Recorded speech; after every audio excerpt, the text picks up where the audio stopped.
ये कहानी है एक बाप बेटे की जो स्कूटर पर कहीं पर जा रहे होते हैं। तभी जो बाप होता है उसकी नजर पड़ती है रोड के साइड में कुछ लड़कों के ऊपर जो कि कीचड़ में कुछ ढूंढ रहे होते हैं। तो अपना स्कूटर वहां पर रोकते हैं और जाकर के उनसे पूछते हैं कि बेटे क्या ढूंढ रहे हो यहाँ पर। तो उनमें से एक बोलता है कि आपको दिख नहीं रहा है कि ये सामने सोने का फल है, हम उसको पाने की कोशिश कर रहे हैं। उसकी ये बात सुनते ही पिता का ध्यान जाता है उस सोने की फल की तरफ जो चमक रहा होता है। फिर उनके माइंड में कुछ इमेजिनेशंस बनने लग जाती हैं कि काश ये जो फल है ये मेरे बेटे के पास में आ जाए तो ना सिर्फ उसकी बल्कि मेरी भी जिंदगी बदल जाएगी। तो बिना सोचे समझे अपने बेटे को धक्का मार देते हैं उस कीचड़ में और बोलते हैं कि तुझे किसी भी कीमत पर वो फल लेकर के आना है। लेकिन बेटे को वो फल नहीं चाहिए होता है, उसके अपने कुछ और ही सपने होते हैं।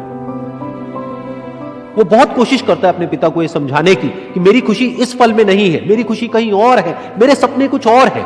लेकिन उसके पिता उसकी एक नहीं सुनते हैं। वो उसको धक्का मारते हैं उस कीचड़ में और बोलते हैं कि मैं तुझसे पूछ नहीं रहा हूं, तुझे बता रहा हूं कि तुझे वो लेकर के आना है। तो वो बेटा भी अपने बाप के सपने को सच करने के लिए अपनी पूरी जान लगा देता है और पूरी कोशिश करता है कि किसी तरीके से उस सोने का फल उसके हाथ में आ जाए। लेकिन जैसे जैसे वो हाथ पैर मारता है उस फल को पकड़ने के लिए वो और नीचे धंसने लग जाता है और फिर जाकर के उसको समझ आता है कि ये कीचड़ नहीं है, ये दलदल है।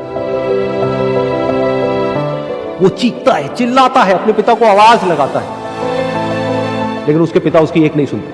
बोलते हैं कि बहाने मत बना, और भी लोग हैं वहां पर जो कर रहे हैं, तो जब वो कर सकते हैं तो तू क्यों नहीं कर सकता। तो एक बार वो फिर से कोशिश करता है और अपनी पूरी जान लगा देता है, लेकिन उसके बाद भी उसके हाथ में कुछ नहीं आता है और वो धीरे धीरे नीचे धंसता चला जाता है और मर जाता है। तब जाकर के उसके पिता को एहसास होता है कि उससे कितनी बड़ी गलती हो गई।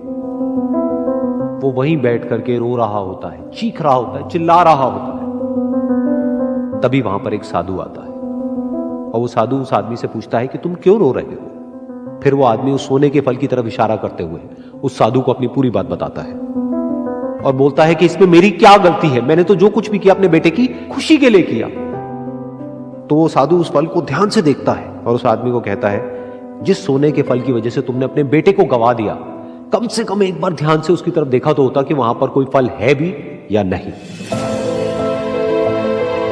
ये सुन करके उस आदमी को गुस्सा आया और उसने कहा कि सामने तो दिख रहा है फल, आपको नहीं दिख रहा क्या।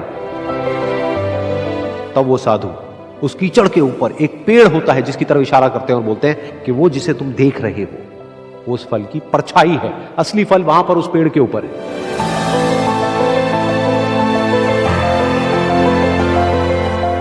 फिर वो साधु उस आदमी को बोला कि अपने बेटे को जबरदस्ती धक्का देने की बजाय और उसको बताने की बजाय कि तेरी खुशी किसमें है, अगर तुमने उससे पूछा होता कि बेटा तू बता तू क्या करना चाहता है और तेरी खुशी किसमें है, तो ना सिर्फ तुम्हारा बेटा जिंदा होता बल्कि हो सकता है कि उसके हाथ में वो असली सोने का फल भी होता।